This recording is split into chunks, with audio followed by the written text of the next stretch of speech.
이 세계에 아마 5대 갑부 안에 부자 중에 들어가는 사람이 그 미국의 워렌 버핏이라는 분입니다. 워렌 버핏. 그분은 버크샤이어 해서웨이라는 그런 인베스트먼트 컴퍼니의 회장이신데 그분이 지난 18년 동안 매년 뭘 하냐면요, 자기와 함께 점심 먹는 사람, 그렇죠? 그 사람 그 미팅을 옥션을 합니다. 옥션, 경매를 하게 돼요. 그래서 그 경매 이제 제일 하이에스트 비더, 그 제일 그 비딩을 많이 하는 사람이 이 워런 버핏하고 점심 식사를 같이 하게 됩니다. 그래서 제일 처음에 그 18년 전에는 그 비링이 2만 불이었대. 2만 불. 그래서 2만 불 비링하는 사람이 이분하고 식사를 같이 했습니다. 근데 작년에는요, 얼마야 하냐면 거의 270만 불이요. 270만 불. 2.69 그런 밀리언 그렇게 되더라고요. 그러니까 그 엄청난 돈을 들여서 이 워런 버핏하고 식사를 한번 같이 하는 게, 그렇죠? 이게 아주 중요한 일이라는 겁니다. 그래서 거기서 나오는 돈은 무숙자를 위해서 사용한다고 합니다. 참 좋은 일을 하시는 거죠. 18년 동안. 그래서 왜 사람들이 그 사람이 이렇게 많은 돈을 들여서 이 워런 버핏하고 식사하기를 원하는가? 그렇죠? 그러니까 그 워런 버핏이 운영하는 그 회사의 자산이 $700 billion.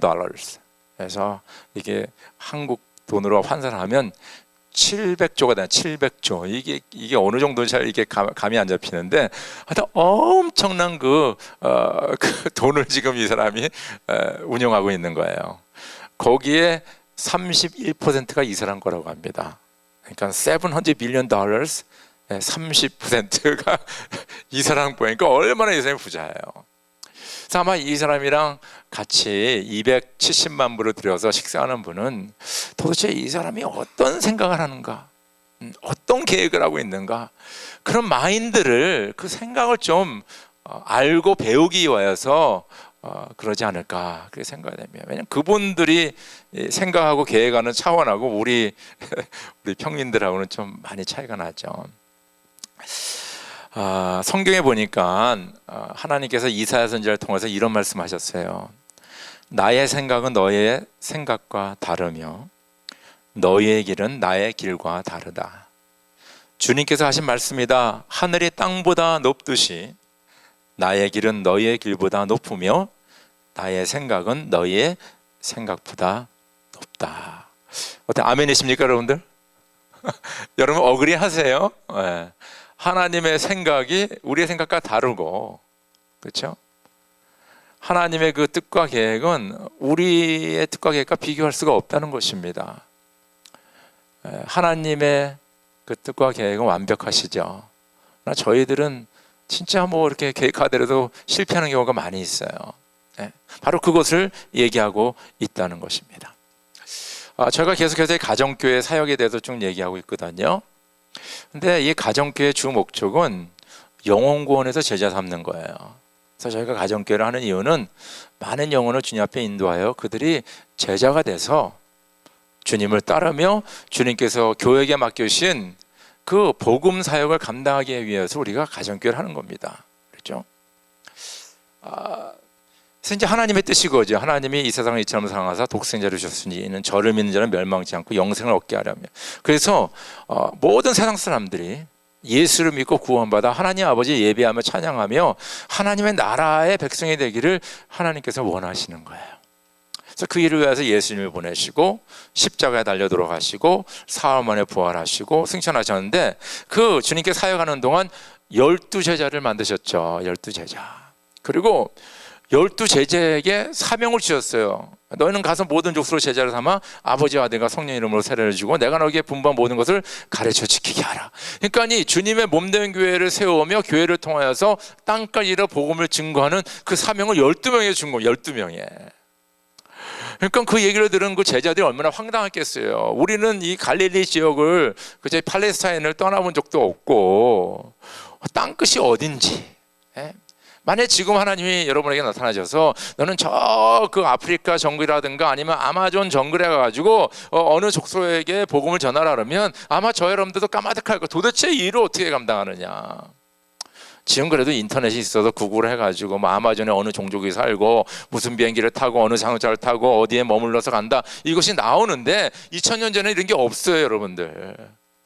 근데 제자들에게 땅끝이라는 개념을 줬잖아요. 땅끝까지 가라 이거야. 사마리아를 가고 종족과 언어 이걸 다 건너서 가라고 했으니까 지금 이 12제자가 지금 이게 너무 힘든 거예요. 이 일을 어떻게 감당을 해야 되느냐, 그겁니다. 그런데 12제자만 택한 것도 우리의 생각에는 이게 너무나 힘든 것이고 어떻게 이들이 다 감당할 수 있었을까. 그리고 12제자를 통해서 이 일을 어떻게 이루실까, 거기에 주님께서는 어떤 계획을 갖고 계셨냐면요, 이 제자들 12제자들이 자기의 힘과 능력으로 하는 것이 아니라 주님께서 이들에게 하나님의 영을 부어주셔서 성령을 통하여서 일을 하게끔 하나님께서는 계획했다는 것입니다. 만약에 12제자만 그냥 사명만 맡고 니네가 한번 해봐라 그러면 아마 아무도 못했을 거예요. 그런데 그들이 복음을 들고 나가 교회를 세우고 또 제자들을 만들고 2000년이 지난 후에 지금 이 지구상의 인구의 3분의 1이, 그렇죠? 거의 3분의 1이죠. 31%가 예수를 믿고 예수를 고백하는, 그렇게 된 것은 이 12제자 힘과 능력이 아니라 성령께서 그들과 함께 하셨기 때문에 이 일이 가능했다는 것입니다. 그래서 주님께서는 제자들에게 이런 말씀하셨어요. 요한복음 14장 16절 17절 보니까 내가 아버지께 구하겠다. 그리하면 아버지께서 다른 보혜사를 너희에게 보내셔서 영원히 너희와 함께 계시게 하실 것이다. 그는 진리의 형이시다. 세상은 그를 보지도 못하고 알지도 못하므로 그를 맞아들일 수가 없다. 그러나 너희는 그를 안다. 그것은 그가 너희와 함께 계시고 또 너희 안에 계실 것이기 때문이다. 그렇죠? 그러니까 성령께서 우리 안에 계시기 때문에 우리가 성령을 알게 된다 얘기하고 있습니다. 또 요한복음 15장 26절 27절 보니까 내가 아버지께로부터 너에게 보낼 보혜사 곧 아버지께로부터 오시는 진리의 영이 오시면 그 영이 나를 위하여 증언하실 것이다.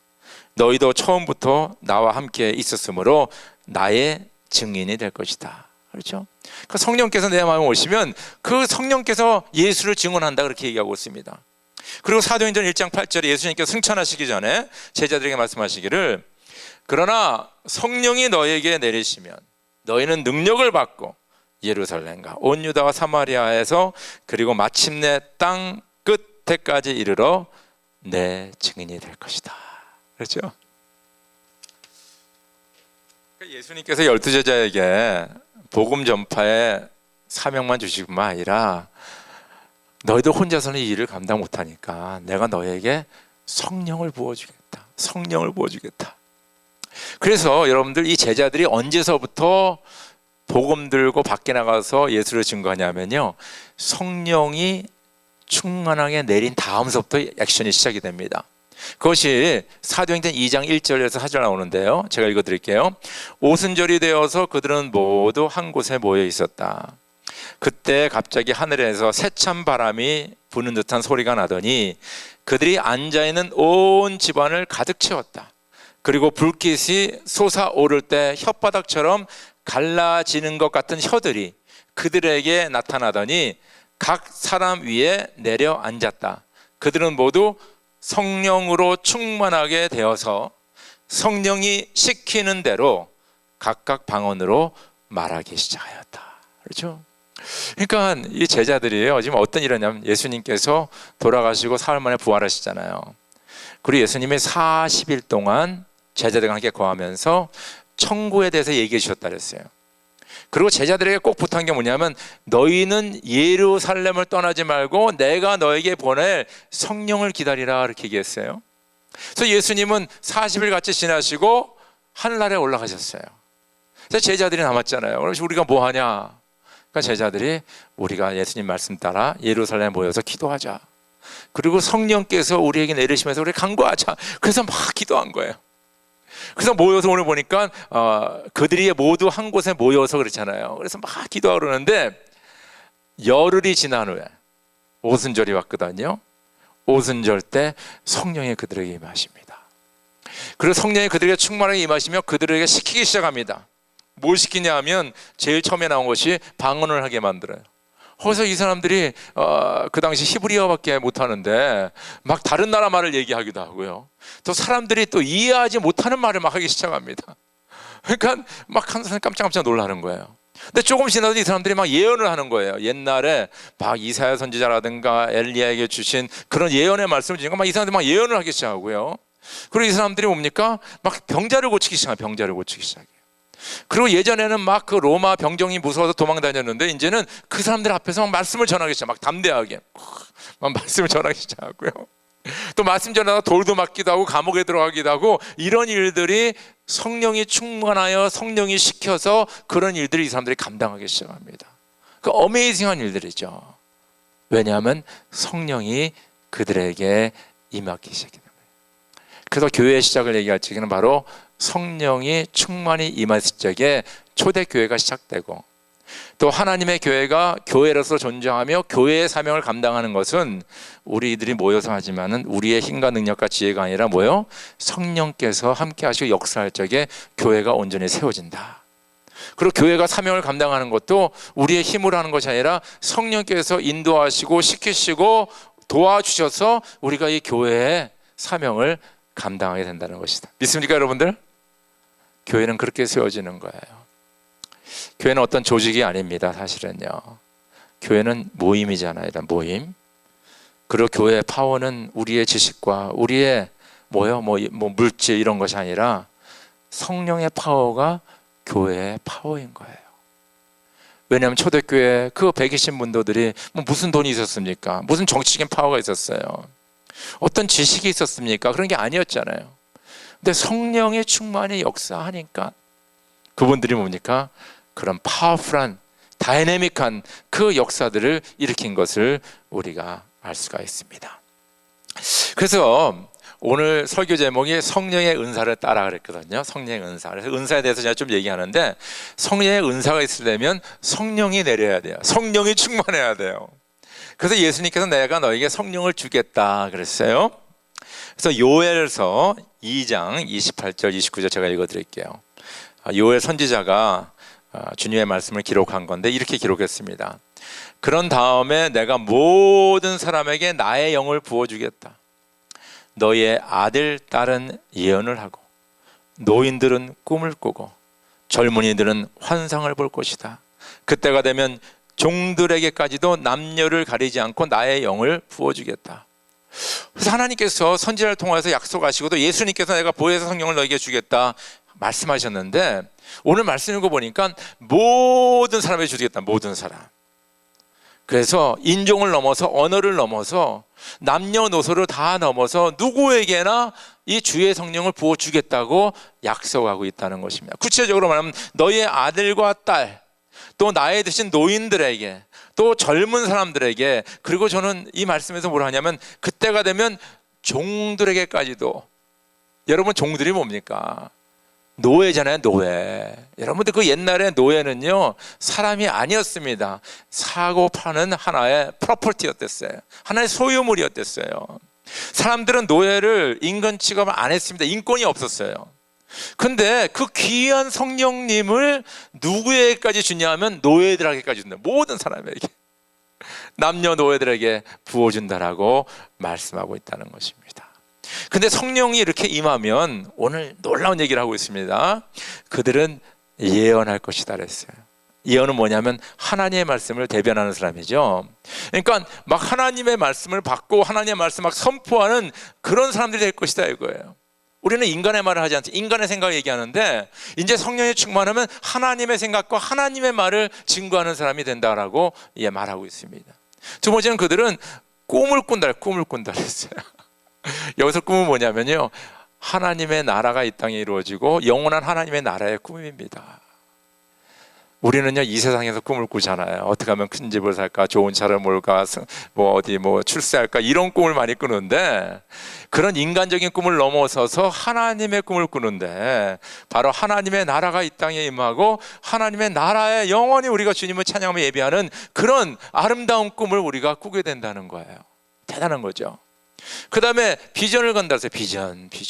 이 비전이 뭡니까? 진정 하나님의 복음이 이 땅에 전부 다 전파돼 가지고 인류의 모든 사람들이 하나님을 예배하며 찬양하는 그런 놀라운 복음의 역사, 교회의 역사, 하나님의 능력의 역사에 나타나는 그런 꿈과 비전을 갖게 되는 거예요.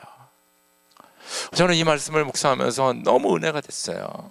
왜냐하면요, 우리가 대부분의 사람들은 그냥 하루하루 먹고 사는 거 생각하고, 뭐 학교를 어디 갈까, 뭐 직장을 어디 갈까, 뭐 그런 것이 나쁜 건 아닙니다. 우리가 그렇게 살아야 되니까.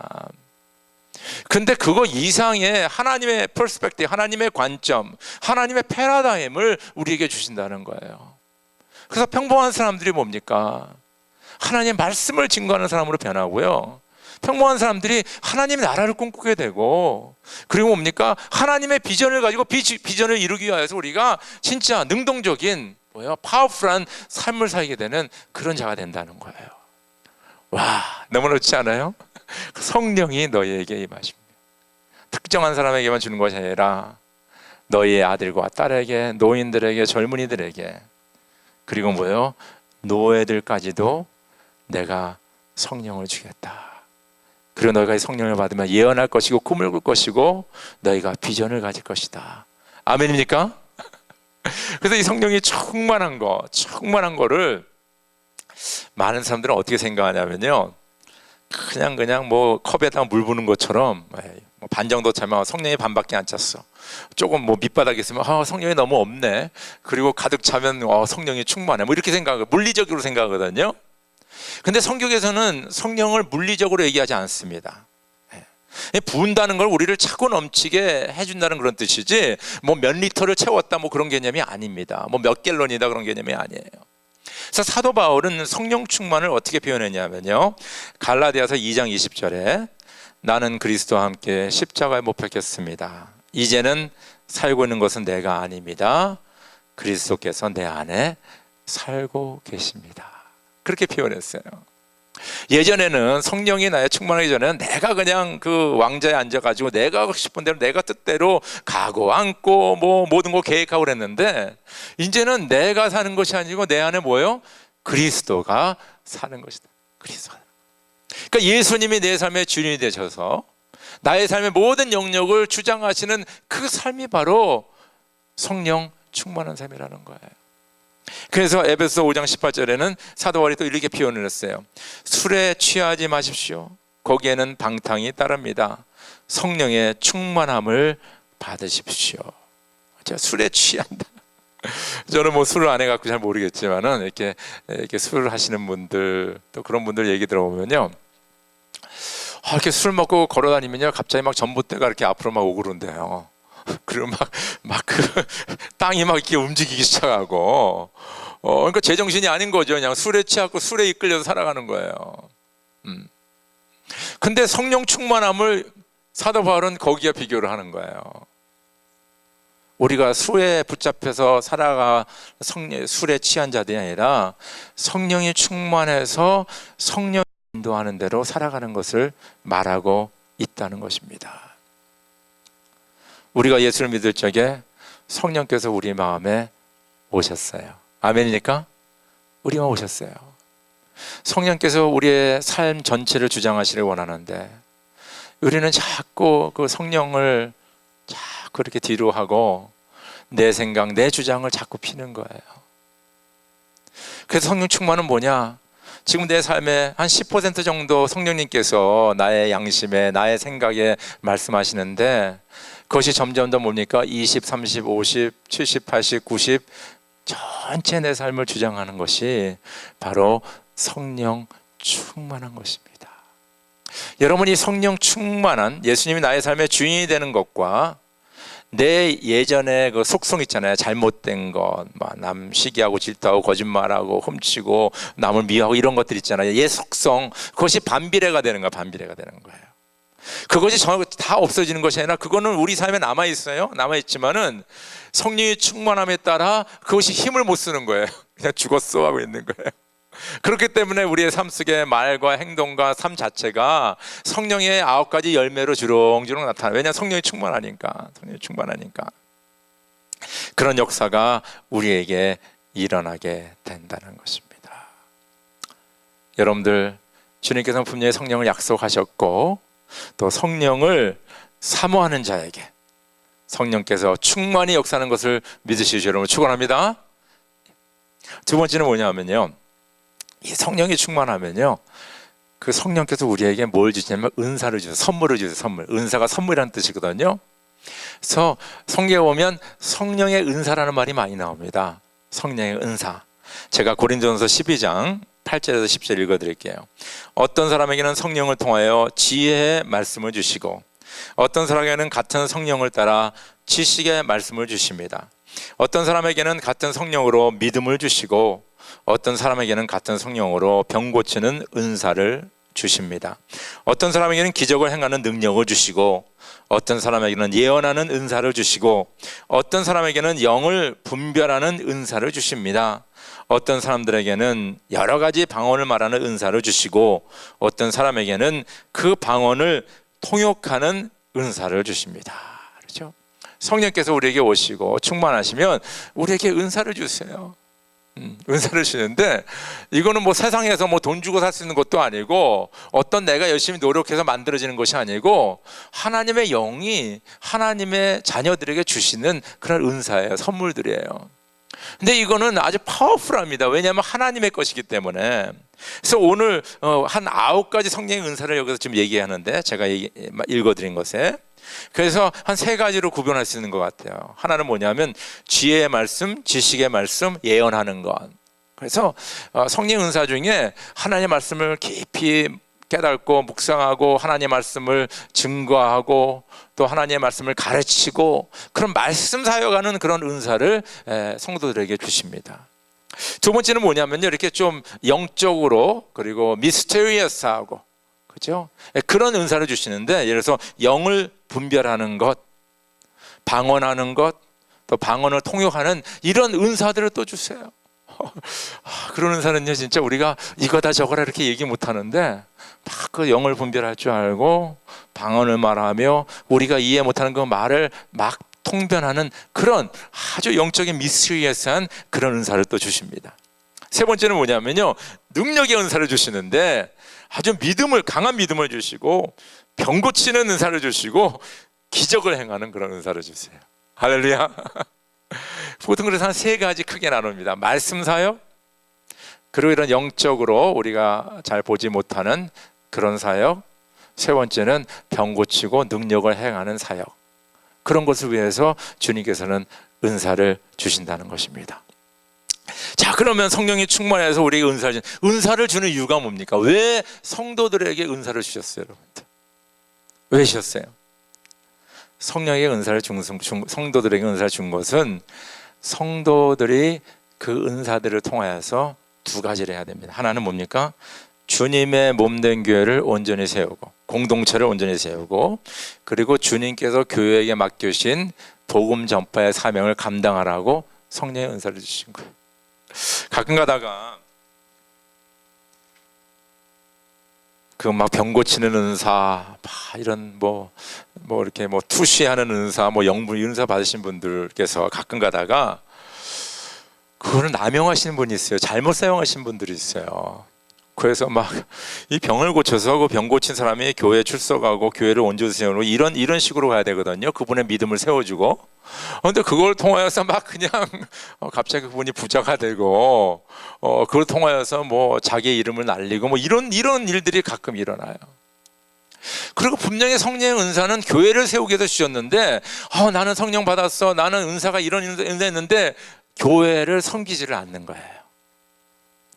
나는 이런 은사 받은 거로 끝나는 거예요. 그래서 은사 받은 분들이 은사를 사용하지 않으면 은사가 어떻게 된다 그래요? 소멸된다 그러죠. 없어진다 그러죠. 그리고 은사 받는 분이 은사를 사용하지 않으면 그분의 삶에 도리어 해가 될 수가 있습니다. 여러분들 무슨 말인지 알겠죠? 신앙이 더 낙후될 수가 있어요. 그래서 하나님께서 성도들에게 은사를 주신 것은 뭡니까? 교회를 온전히 세우기 위한 것이다. 그래서 제가 고린도전서 12장 28절 31절 읽어드릴게요. 하나님께서 교회 안에 몇몇 일꾼을 세우셨습니다. 그들은 첫째는 사도요, 둘째는 예언자요, 셋째는 교사요, 다음은 기적을 행하는 사람이요, 다음은 병 고치는 은사를 받은 사람이요, 남을 도와주는 사람이요, 관리하는 사람이요, 여러 가지 방언으로 말하는 사람입니다. 그러니 모두가 사도이겠습니까? 모두가 예언자이겠습니까? 모두가 교사이겠습니까? 모두가 기적을 행하는 사람이겠습니까? 모두가 병 고치는 은사를 받은 사람이겠습니까? 모두가 방언으로 말하는 사람이겠습니까? 모두가 통역하는 사람이겠습니까? 그러나 여러분 더 큰 은사를 열심히 구하십시오. 이제 내가 가장 좋은 길을 여러분에게 보여드리겠습니다. 그러니까 지금 사도 바울은요, 교회 안에 여러 직분자들이 있는데 그 직분자들이 어떤 나이가 많이 들어서 사회에 어떤 경험이 많아서 그 직분을 행하는 것이 아니라 하나님의 성령을 받은 은사에 따라서 어떤 사람은 말씀 전하는 사람, 어떤 사람은 사도로서 밖으로 나가는 사람, 어떤 사람은 병 고치는 사역을 하고, 어떤 사람은 가르치는 사역하고 등등 그 사역들이 성령의 은사에 따라서 달라진다는 것을 얘기하고 있습니다. 그래서 가정교회 아주 중요한 것 중에 하나가 우리가 교회를 섬기되 뭡니까? 하나님이 나에게 주신 성령의 은사를 따라서 섬겨야 된다. 그래서 퀘스천이 생기잖아요. 그러면 성령께서 나에게 주시는 은사는 뭡니까? 그게 이제 문제잖아요. 뭔 거죠 도대체? 이거 같기도 저거 같기도 하고. 그래서 성령의 은사를 진단하는 그런 테스팅이 있습니다, 여러분. 나중에 기회가 되면 한번 하도록 하겠습니다. 그리고 우리가 보편적으로 볼 적에 내 성령의 은사, 하나님 주신 은사를 알려면 내가 어디 가서 좀 봉사를 해야 돼요. 그래서 가르쳐 보기도 하고, 부엌에 가서 이렇게 섬기기도 하고, 아니면 선교를 가기도 하고, 여러 가지 그런 어드미니스트레이션 그런 것도 하기도 하고, 헌금도 계산해 보고, 여러 가지 이렇게 하다 보면 그 일을 하면요, 일주일 동안 막 피곤했다가도 교회 와서 그 일만 하면 힘이 나는 겁니다. 너무너무 좋은 거예요. 아니 도리어 이게 힘이 빠져야 되는데, 왜냐하면 시간이 거기 많이 투자되니까. 근데 그 일만 하면 막 힘이 나는 거예요. 두 번째는 뭐냐면요, 열매가 나타나기 시작합니다. 그 사람이 그 일 하니까 참 아주 결과가 너무너무 좋아. 하루가 이렇게 열매들이 나타나 보이잖아요. 이렇게 좋은 일들. 그 사람이 어떤 소그룹을 운영하니까 그 소그룹이 다이내믹해지고, 그 소그룹에 나오는 사람들이 너무나 진짜 힘을 많이 얻고, 또 그 소그룹을 통해서 안 믿는 사람도 전도하고 등등 이런 일들이 일어난다는 거예요. 그러니까 열매가 맺히는 거예요. 세 번째는 뭐냐면 다른 사람이 인정해 주는 거예요. 이 일은 저 사람이 꼭 해야 돼. 그래서 그런 분들이 교회 일꾼들로 세워지기 시작합니다. 그래서 교회는 여러 직분이 있는데 그 직분이 뭐예요? 성령의 은사를 따라 세워진다라고 말하는데, 오늘 마지막 부분이 뭐예요? 그러나 여러분은 더 큰 은사를 열심히 구하십시오. 이제 내가 가장 좋은 길을 여러분에게 보여드리겠습니다 하면서 12장, 고린도서 12장이 마치거든요. 그리고 13장으로 넘어가요. 고린도서 13장. 여러분, 고린도서 13장은 무슨 장이라고 그래요? 우리가 사랑장이라고 그래요. 제가 읽어드릴게요.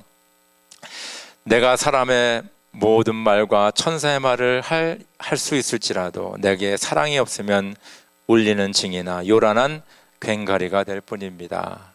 내가 예언한 능력을 가지고 있을지라도, 또 모든 비밀과 모든 지식을 가지고 있을지라도, 또 산을 옮길 만한 모든 믿음을 가지고 있을지라도 사랑이 없으면 아무것도 아닙니다. 내가 내 모든 소유를 나누어 줄지라도, 내가 자랑 삼아 내 몸을 넘겨줄지라도 사랑이 없으면 내게는 아무런 이로움이 없습니다. 사랑은 오래 참고 친절합니다. 사랑은 시기하지 않으며 뽐내지 않습니다. 교만하지 않습니다. 사랑은 무례하지 않으며 자기의 이익을 구하지 않으며 성을 내지 않으며 원하는 품지 않습니다. 사랑은 불의를 기뻐하지 않으며 진리와 함께 기뻐합니다. 사랑은 모든 것을 덮어주며 모든 것을 믿으며 모든 것을 바라며 모든 것을 견딥니다. 사랑은 없어지지 않습니다. 그러나 예언도 사라지고 방언도 그치고 지식도 사라집니다. 이 말씀 읽어보면요, 지금 믿음, 자기 몸을 내어놓고 섬기고 방언하고 예언하고 이 모든 은사들이 뭐가 없으면 아무 소용이 없다는 거예요? 사랑이 없으면. 그러니까 모든 은사가 교회 안에서 아름답게 역사하기 위해서는 모든 성도들이 어떤 은사를 받아야 되냐면, 무슨 은사를 받아야 돼요? 사랑의 은사를 받아야 된다. 어떤 성서학자가 이 말씀을 이렇게 풀이했어요. 사도 바울이 이 글을 고린도 교회에 쓴 것은 고린도 교회 성도들을 위해서 쓴 글이기도 하지만은 자기 자신을 위한 글이었다, 그렇게 얘기해요. 사도 바울을 보면 대단한 분이거든요. 그분은 이 은사들이 다 있는 분입니다. 믿음도 있고 뭐 병도 고치고 진짜 자기 몸을 내어 던져가지고 목숨을 던져갖고 복음 증거하고 이런 엄청난 은사들 가지신 분인데, 사도 바울에 하나 약점이 있었어요. 그것이 뭐냐 하면, 이제 선교 갈 적에 1차 선교 여행 때 바나바와 함께 가면서 바나바의 조카 마가랑 같이 갔거든요. 마가라는 사람하고. 근데 마가라는 사람이 선교 여행 가다가 도중에 나 집에 갈래 그래서 가버렸어요. 그리고 이제 바울과 바나바가 선교 여행을 마치고 돌아와서 어느 기간이 지난 다음에 다시 우리가 간 그 선교지를 다시 한번 돌아보자. 그때 바나바는 자기 조카 우리 마가도 데려가자니까 바울이 뭐라 하면, 아니다, 마가는 우리를 배반하고 떠나지 않았냐, 그 사람은 절대 이 선교 사역에 동참할 수 없다. 그래서 끊어버립니다. 그래서 그것 때문에 바나바와 바울이 싸웠다, 진짜 성경에 싸웠다 그랬어요. 큰 다툼이 있었다. 그리고 그 다음에 바나바는 사라지게 됩니다. 근데 놀라운 사실은 사도 바울이 인생 말기, 그쵸, 거의 자기 사역을 마칠 적에 편지에 뭐라고 쓰냐면, 마가를 나에게 보내달라. 그는 나에게 큰 도움이 되고 유익한 사람이다. 그렇게 편지를 쓰는 거예요. 그러니까 사도 바울이 초창기 때는 막 능력을 행하면서 교회를 세우고 제자를 양육하고 얼마나 일을 많이 했는데, 그 실패하고 낙오되고, 그렇죠, 배신 때리는 사람이죠. 사실은요, 그 마가를 받아줄 만한 그 사랑이 부족했어요.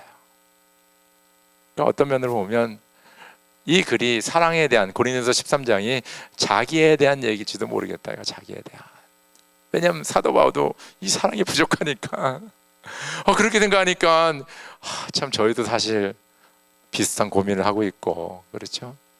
우리도 뭐 말씀의 능력 뭐 여러 가지 얘기하지만은 사랑이 부족하잖아요. 저도 부족하고. 진짜 이 사랑, 그렇죠? 그래서 우리가 제일 간구해야 되는 성령의 은사가 뭐냐?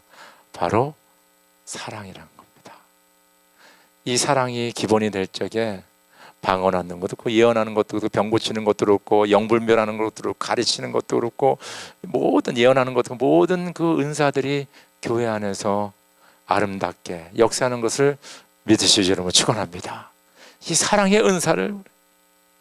그래서 고린도전서 13장이 끝나고 14장 1절에 어떻게 시작하냐면요, 사도 바울이 사랑을 추구하십시오, 신령한 은사를 열심히 구하십시오, 특히 예언하기를 열망하십시오. 그렇게 고린도서 14장에 처음에 나옵니다. 그래서 여기 보니까 성령의 은사를 우리가 구하면 하나님께서 주시는데, 첫째 사랑을 구하고, 둘째 신령한 은사를 구하고, 셋째 뭡니까? 특별히 예언하고 말씀을 증거하는 그 은사를 열망하라 그랬어요. 열망하라. 그래서 성경은 뭐냐 하면, 성령의 은사를 사모하는 자에게 주님께서 성령을 주시지 않겠느냐, 그렇게 얘기하고 있어요. 주시지 않겠느냐. 그래서 저와 여러분들이 교회를 온전히 세우기 위하여서, 교회의 사명인 주의 복음을 증거하기 위해서 주님 나에게 성령의 은사를 주시옵소서, 특별히 사랑의 은사를 넘치게 해주십시오, 그리고 이 신령한 은사를 주시고 특별히 예언하는 은사를 주시옵소서. 그러면 주님께서 주시겠어요, 안 주시겠어요? 주시는 거죠. 주시는 거죠. 여러분들 2000년 전에 지금까지 이 복음이 여기까지 오게 된 거는요, 그 12제자가 똑똑해서 된 게 아니잖아요. 그들의 안에 계시는 성령의 충만한 역사와 성령이 주시는 그 은사를 따라 그들이 교회를 세우고 섬기고 나아갈 적에 지금의 교회가 된 것을 믿으실 여러분 축원합니다. 저에게도 똑같아요. 우리가 무슨 힘이 있습니까? 여기에 뭐 가프가 몇 명이나 있겠습니까? 우리 다 평범하잖아요. 그렇죠?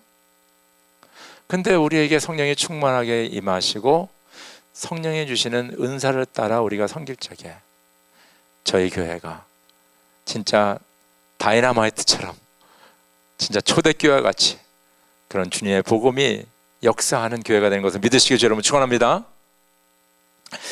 세 번째는요, 우리가 성도들이 성령의 은사를 따라 이제 교회를 세우는데 그 질서에 대해서 좀 얘기하고 있습니다. 자, 고린도전서 12장 4절에서 7절 읽어드리겠습니다. 은사는 여러 가지지만 그것을 주시는 분은 같은 성령이십니다. 섬기는 일은 여러 가지지만 섬김을 받으신 분은 같은 주님이십니다. 일의 성과는 여러 가지지만 모든 사람에게 모든 일을 하시는 분은 같은 하나님이십니다. 각 사람에게 성령을 나타내 주시는 것은 공동 이익을 위한 것입니다. 그렇죠? 그래서 성령의 은사를 받아 섬길 적에 이거는 나의 유익이 아니라 공동 유익을 위하는 것이다. 그래서 오늘 본문의 에베소 4장 11절에서 13절 읽으면 이런 말이 나오잖아요. 그분이 어떤 사람은 사도로, 어떤 사람은 예언자로, 어떤 사람은 복음 전도자로, 또 어떤 사람은 목사와 교사로 삼으셨습니다. 그리고 그것은 성도들을 준비시켜서 봉사일을 하게 하고 그리스도의 몸을 세우게 하려고 하는 것입니다. 그래서 이 교회를 보니까 모든 성도들에게 여러 가지 은사를 주셨어요. 여러 가지 은사를 주셨어요. 그래서 뭐 말씀 전하는 은사, 가르치는 은사, 기적을 행하는 은사, 방언하는 은사, 예언하는 은사, 통변하는 은사, 많은 은사를 주셨는데 그거를 두 캐테고리로 오늘 나눠서 말씀하십니다. 한 캐테고리는 뭐냐면요, 그 주님이 주시는 은사를 가지고 성도들을 봉사하게끔 준비시키는 그 캐테고리를 얘기하는 거예요. 그럼 뭐냐면 목사와 선교사라든가 이런 말씀을 가르치는 분들이 그 일을 하게 되어 있습니다. 그리고 성도들은 뭡니까? 그 가르침을 받고 등등 그 준비함을 받아갖고 주님께서 주신 그 성령의 은사를 따라 교회에 봉사하는 거예요. 그래서 뭐 어느 것이 높다 낮다 그런 개념이 아니라 이 두 직분으로 나눠져. 하나는 준비시켜주는, 그러니까 하나님의 성령의 은사로 성도들을 준비시키는 일에 열심을 다해야 되고, 또 한 부류는 그 준비함을 받아서 주님의 몸 된 교회를 온전히 세우는데 열심을 다해야 된다는 것입니다. 그건 두 개를 이렇게 나눠서 말씀하시는 거예요. 그러면 오늘 13절 보니까 아까 제가 12절까지가 13절 뭐냐면 그리하여, 그렇죠? 그리하여 우리 모두가 하나님의 아들을 믿는 일과, 우리 한번 13절 좀 보여주세요. 13절 우리가 한번 같이 읽읍시다. 시작. 그리하여 우리 모두가 하나님의 아들을 믿는 일과 아는 일에 하나가 되고 온전한 사람이 되어서 그리스도의 충만하심의 경지에까지 다다르게 하는 것입니다. 그러니까 이 말씀을 잘 보세요. 그러면 이 성도를 준비시키는 목사와 뭐 교사나 이런 사람들이나 아니면 교회를 열심히 봉사해서 교회를 세우시는 성도들이나 결론적으로는 어디에 다다르게 하면 그리하여 우리 모두가 하나님의 아들을 믿는 것, 열심히 믿는 일과 또 그 주님의 일에 한 뜻이 되고 하나가 되는 것, 그리고 개인적으로는 뭡니까? 온전한 사람, 성숙한 사람이 되어서 그리스도의 충만하심의 경지에까지 이르게 하는 게 목적이 있다는 겁니다. 믿으면 아멘 하시기 바랍니다. 상당히 중요한 컨셉입니다. 그래서 저 같은 경우는 진짜 이 말씀이라든가 성경 공부라든가 기도하는 이런 걸 준비를 잘해서 여러분들을 지도하고 가르치고 여러분들 준비시키는 것이 제 짭이에요. 우리 목회자들, 선생님들, 뭐 그런 분들이 계시죠. 또 목자, 목녀들 그런 일을 해야 됩니다. 요새 우리가 확신의 삶 하고 있는데 우리 목자 목녀들이 이제 목원들을 데리고 이제 가르칠 것입니다. 그래서 그런 일을 준비를 시켜야 돼요. 또 준비를 받은 저 여러분들은 뭡니까? 이 교회에 주님께서 주신 성령의 은사를 가지고 준비를 받아서 열심히 봉사해야 돼요. 열심히 봉사. 그렇게 되면 어떻게 되냐 하면 우리가 믿는 일과 일하는 일과 하나 되고 온전한 사람이 되어서 그리스도의 충만한 자리에 이른다. 그래서 이 성령의 은사를 받고 성령이 충만하여 성령의 은사를 받고 성령의 은사를 따라 교회를 섬기고 복음의 이 사명을 감당하는 것이 저와 여러분들이 주님을 믿고 주님을 말고 하나 되고 주님의 경지에 이르는 충만한 삶을 사는데 절대적이라는 것을 말하고 있다는 것입니다. 그래서 우리는 성령의 은사를 따라 사용하는 거예요. 말씀 읽겠습니다. 주님께서는요 12제자만 뽑으셨어. 이 12를 가지고 어떻게 세계 복음화를 시켜? 우리 다 그렇게 생각할 수밖에 없잖아요. 그런데 그 12만 놔두신 거 아니라 성령을 부어주셨어요. 성령을 부어준 거 아니라 성령의 은사를 주셨어요. 그 은사를 통해서 교회를 섬기고 복음을 증거하겠다는 것입니다. 오늘도 이 영적 원리는 똑같습니다. 우리가 무슨 힘이 있겠습니까? 그러나 우리를 택하시고 우리를 사용하시는데 성령을 주시고 은사를 주시고 은사를 통해 교회를 세우고 복음을 증거하시게 우리가 주님의 충만한 자리에 이르게 된다는 것입니다. 성령의 은사로 교회를 잘 세우는 저 여러분 되기를 주님으로 축원합니다. 우리 함께 기도하겠습니다.